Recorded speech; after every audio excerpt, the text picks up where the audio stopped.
নবীজির কাছে এক মহিলা আসার পর কয়, ইয়া রাসূলুল্লাহ ইন্নী ওয়াহাবতু লাকা নাফসি, হুজুর আমি আমারে আপনার কাছে দান করে দিলাম। আমাদের আয়েশা সিদ্দিকা এগুলা যখন দেখতো, কোনো মহিলা এসে বলতো, হুজুর আমি নিজেরে আপনার কাছে দান করে দিছি, বলতো আচ্ছা মহিলাদের শরম করেন আপনার এগুলা কয় আয়েশা?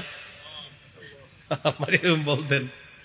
আচ্ছা যাই হোক, তা এক মহিলা এসে কয়, হুজুর আর এটা আল্লাহর ফায়সালা, আল্লাহ তাআলা আমাদের নবীজির ব্যাপারে ফায়সালা করেছিলেন, কোনো নারী যদি আপনাকে নিজের দান করে দেয় আপনি অধিকার রাখেন এই নারীর ব্যাপারে, এটা আল্লাহ তাআলা ফায়সালা করছে।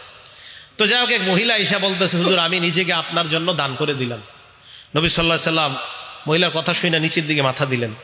এক সাহাবা দাঁড়ায় কয়, হুজুর ইনলাম ইয়াকুন লাকা ফিহা হাজা, হুজুর মহিলা আপনারা যা বলছে, আপনার যদি এখানে কোনো আগ্রহ না থাকে, হুজুর যাওয়িজনিহা, এই মহিলাটারে আমার সাথে বিয়ে দিয়ে দেন।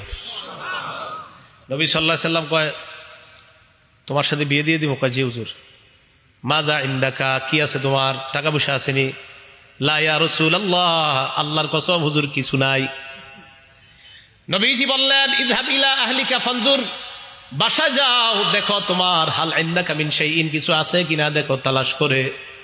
ওয়ালাউ খাতিমাম মিন হাদিদ, লোহার একটা আংটিও যদি হয় তালাশ করে পাইলে আমার কাছে নিয়ে আসো। সাহাবা আয়েশা কয়, হুজুর লোহার আংটিও নাই, আমার কাছে সবচেয়ে মূল্যবান দামি জিনিস হলো আমার এই লুঙ্গিটা।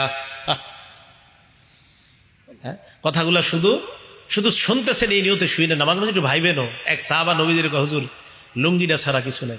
তাদের দিলগুলা কত সাফ ছিল, ঠিক না? কত সাফ দিলওয়ালা মানুষ ছিলেন তারা। হুজুর এই লুঙ্গিটা ছাড়া আর কিছু নেই। নবী সাল্লাল্লাহু আলাইহি সাল্লাম কয়, লুঙ্গিটা এত সাফ ছিল। একটা হাদিস মনে পড়ে গেছে, এই শোনায় দিই।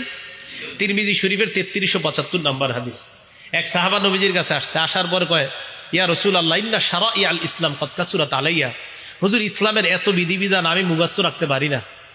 কত সহজ সরল দেখেন। নবীজি কয়, তো কি করবো এখন কও? হুজুর আখবিরনি বিআমালিন, এমন একটা আমল আমার সংক্ষেপে শিখাইয়া দেন, আতাশাব্বাসু বিহি, আমি যেটা সবসময় আমল করতে পারি, যেহেতু সব মনে রাখতে পারি না, সংক্ষেপে একটা শিখাইয়া দেন যেটা আমলও করতে পারি, মনেও রাখতে পারি, আর মরলে যেন হুজুর তাড়াতাড়ি জান্নাতে যেতে পারি।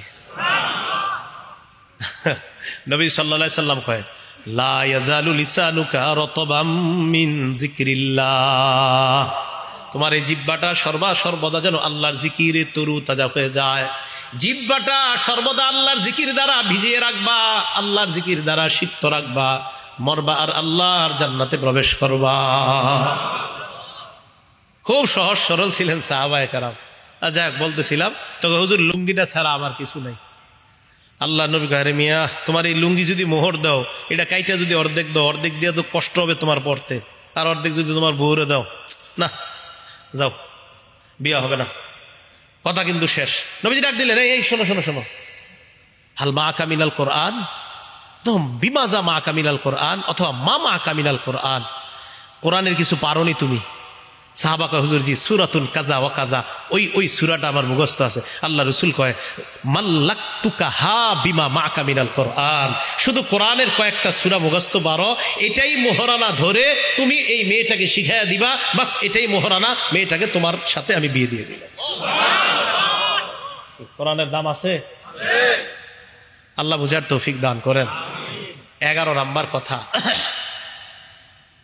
কিয়ামতের ময়দানে কোরআনওয়ালাকে বলা হবে, পড়ো আর উপরে ওঠো, পড়ো আর উপরে ওঠো, পড়ো উপরে ওঠো, পড়ো উপরে ওঠো। যখন শেষ করবা পড়া, ওখানে গিয়ে তোমার স্টেজ শেষ হবে। আবু দাউদ শরীফ 1464 নাম্বার হাদিস। ক্বালা রাসূলুল্লাহ সাল্লাল্লাহু আলাইহি ওয়াসাল্লাম, আল্লাহ নবী বলেন, ইউকালু লিসাহিবিল কোরআন, কোরআনওয়ালাকে বলা হবে, ইকরা ওয়ারতাকি, পড়তে রাখো আর চড়তে রাখো, পড়ো আর চড়ো, পড়ো আর চড়ো, পড়ো আর ওঠো, পড়ো আর ওঠো, পড়তে থাকো এবং উঠতে থাকো। ওয়ারাত্তিল কামা কুনতা তুরাত্তিলু ফিদ দুনিয়া, ধীরস্থির ভাবে পড়ো, যেমন দুনিয়াতে ধীরস্থির ভাবে পড়তা, ধীরস্থির ভাবে পড়ো। হাফেজ সাহেব যারা আছেন তারাবিতে ধীরস্থিরতার সাথে পড়বেন ইনশাআল্লাহ। হাফেজে কোরআন কারা কারা ছাত্র আছেন এই জায়গায়? হাফেজে কোরআন, হ্যাঁ ইনশাআল্লাহ। আমি খুব ধীরস্থিরতার সাথে পড়ি, পড়বেন তো ইনশাআল্লাহ? আমরা তারাবির সালাতে ইনশাআল্লাহ ধীরস্থিরতার সাথে আমরা কোরআন পড়বো। তো রাসূল আকরাম সাল্লাল্লাহু আলাইহি সাল্লাম বলেন, ধীরস্থির ভাবে কোরআন পড়বা, যেমন তুমি ধীরস্থিরতার সাথে দুনিয়াতে কোরআন পড়তা। ফাইন্না মানজিলাকা ইনদা আখিরি আয়াতিন তাকরাউহা, তোমার শেষ সীমানা হলো তুমি যেই জায়গায় শেষ আয়াতটা পড়বা, ওই আয়াত শেষ করবা, ওটাই হবে তোমার শেষ সীমানা। হাফেজে কোরআন সূরা ফাতিহা শুরু করবে, না সে গিয়ে যদি শেষ হয়, তার মর্যাদা হবে ৬,২৩৬টা। কয়টা? ৬,২০০। ওলামা ছাড়া অন্যরা বলেন ৬,২৩৬ না ৬,৬৬৬ নাকি ৬৬? বলেন আমার সাথে, বলেন ৬,০০০, বলেন ৬৬৬। এটা প্রসিদ্ধ, বলেন এটা প্রসিদ্ধ। ৬,২৩৬, এটা বিশুদ্ধ। তাহলে একটা প্রসিদ্ধ আর একটা বিশুদ্ধ। প্রসিদ্ধটা উচিত মানা না বিশুদ্ধটা? আল্লাহ বুঝার তৌফিক দান করেন। তাহলে ৬,৬৬৬ প্রসিদ্ধ, ৬,২৩৬ বিশুদ্ধ। হ্যাঁ, আজকে বাসায় গিয়ে গনেন, গনলে ৬,২৩৬ হবে।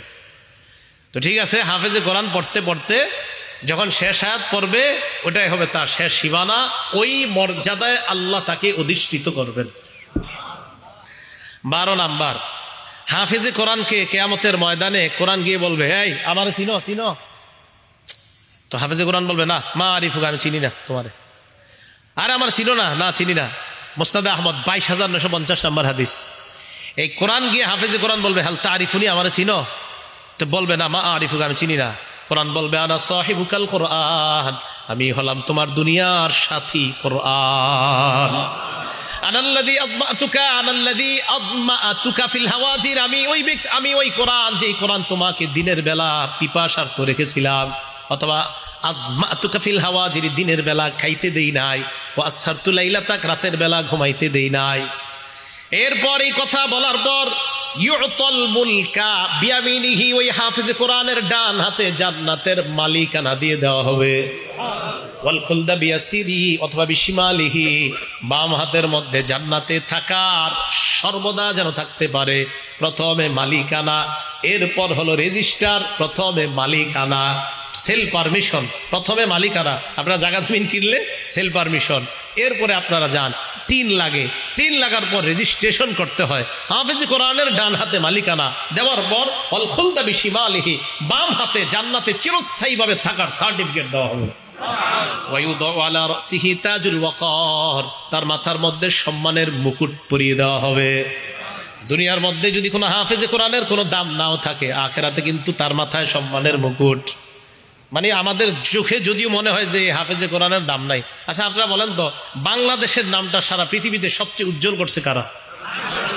এই কথাটা, এটা আপনি মানেন বা না মানেন, এটাই সত্যি কথা। তাহলে কি বোঝা গেল? তো এই ব্যক্তিকে দেওয়ার পর এটা তো হইল ওয়ায়ুকসা ওয়ালিদাহু হুল্লাতাইন, তার মা বাবা তাদেরকে এমন ২ জোড়া পোশাক পরায় দেওয়া হবে। লা ইউকাউইমু লাহুমা আহলুদ দুনিয়া, দুনিয়ার সবাই মিলেও এই ২ জোড়া পোশাকের মূল্য দিতে পারবে না। আর মা বাবা তো গরিব, একটা কথার কথা, বড় লোক হইলেও হবে, গরিব হইলেও তো একটা কথার কথা। আমার মানে মনে হয় এই জায়গাটা, বড় লোক মানুষ উনি হইলে তো না, উনি বুঝতে পারবে যে আমারে আল্লাহ তাআলা এত সম্মান দিলেন।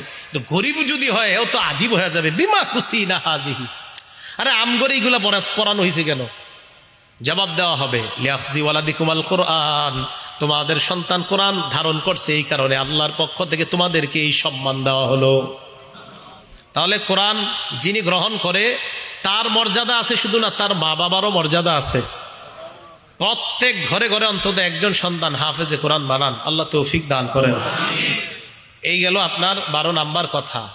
১৩ নাম্বার কথা, কোরআন কিয়ামতের ময়দানে কোরআন ওয়ালার জন্য সুপারিশ করবে। সহিহ ইবনে হিব্বান ১২৪ নাম্বার হাদিস, ক্বালা রাসূলুল্লাহ সাল্লাল্লাহু আলাইহি ওয়াসাল্লাম, আল্লাহ নবী বলেন, আল কোরআনু শাফিউন মুশাফফা, কোরআন এমন সুপারিশকারী যার সুপারিশ গ্রহণ করা হবে। মান জালাহু আমামা, কোরআন যে সামনে রাখবে, মানে কোরআন অনুযায়ী আমল করবে, কাদাহু ইলাল জান্নাহ, কোরআন তাকে টানতে টানতে জান্নাতের দিকে নিয়ে যাবে। ওমান জালাহু খালফা যহরিহি, কোরআন যে পিছনে রাখবে, কাদাহু ইলান নার, কোরআন তাকে